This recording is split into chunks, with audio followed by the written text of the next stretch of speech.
ស៊ើបការសម្ងាត់របស់អ៊ីស្រាអែលបានទម្លាយឲ្យដឹងថាអ៊ីរ៉ង់បានលួចដឹកជញ្ជូនម៉ាស៊ីនបំបែកភាគល្អិតនុយក្លេអ៊ែររាប់ពាន់គ្រឿងយកទៅលាក់ទុកក្នុងរូងភ្នំជ្រៅ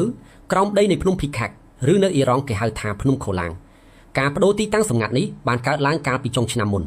ក្រោយពេលដែលកងកម្លាំងអាមេរិកនិងអ៊ីស្រាអែលបានបើកការវាយប្រហារតាមផ្លូវអាកាសយ៉ាងដំណំទៅលើទីតាំងនុយក្លេអ៊ែរធំៗទាំង3របស់អ៊ីរ៉ង់ក្នុងអំឡុងសង្គ្រាមរយៈពេល12ថ្ងៃកាលពីខែមិថុនាការរកឃើញនេះបានធ្វើឲ្យសហរដ្ឋអាមេរិកនិងអ៊ីស្រាអែលមានក្តីបារម្ភយ៉ាងខ្លាំងថាអ៊ីរ៉ង់អាចនឹងឆ្លៀតឱកាសស្ដារកម្មវិធីនុយក្លេអ៊ែររបស់ខ្លួនឡើងវិញទោះបីជាក្រុងតេហេរ៉ង់កំពុងស្ថិតក្នុងការចរចាលើកិច្ចព្រមព្រៀងសន្តិសុខក៏ដោយ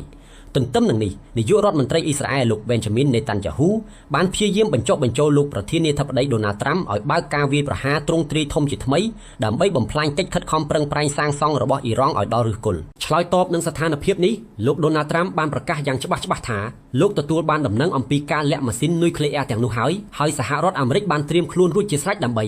វាយប្រហារតំបន់នោះយ៉ាងខ្លាំងក្លាក្នុងពេលឆាប់ខាងមុខនេះភ្នំខូឡាងគឺជាទីតាំងយុទ្ធសាស្ត្រដែលស្ថិតក្រោមការតាមដានយ៉ាងដិតដល់ពីសំណាក់មហាអំណាចទាំងពីរអស់រយៈពេលជាច្រើនឆ្នាំមកហើយ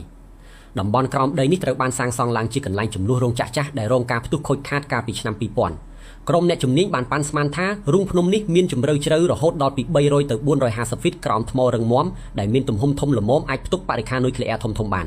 ទោះជាយ៉ាងណាក្រុមអ្នកវិភាគមើលឃើញថាការយកម៉ាស៊ីនទម្លាក់ទីនោះអាចគ្រាន់តែជាយុទ្ធសាស្ត្រការពារកុំឲ្យត្រូវគេបំផ្លាញបន្តទៀតប៉ុណ្ណោះហើយអ៊ីរ៉ង់នឹងមិនដំណើរការចម្រាញ់សារធាតុភ្លាមនោះទេទោះបីជាយ៉ាងណាក៏ដោយបញ្ហានេះកាន់តែមានភាពរសើបខ្លាំងឡើងដោយសារតែអ៊ីរ៉ង់មិនដែលបានបើកទ្វារអនុញ្ញាតឲ្យក្រុមអ្នកជំនាញការរបស់អង្គការឃ្លាំមើលនុយក្លេអ៊ែរអន្តរជាតិចូលទៅពិនិត្យមើលទីតាំងនោះឬផ្ដល់ព័ត៌មានណាមួយចាប់តាំងពីឆ្នាំ2021មកម្លេះដែលធ្វើឲ្យការប្រមានប្រើកម្លាំងបាយរបស់លោក Donald Trump ក្លាយជាចំណុចក្តៅខ្លាំងក្នុងពេលបច្ចុប្បន្ន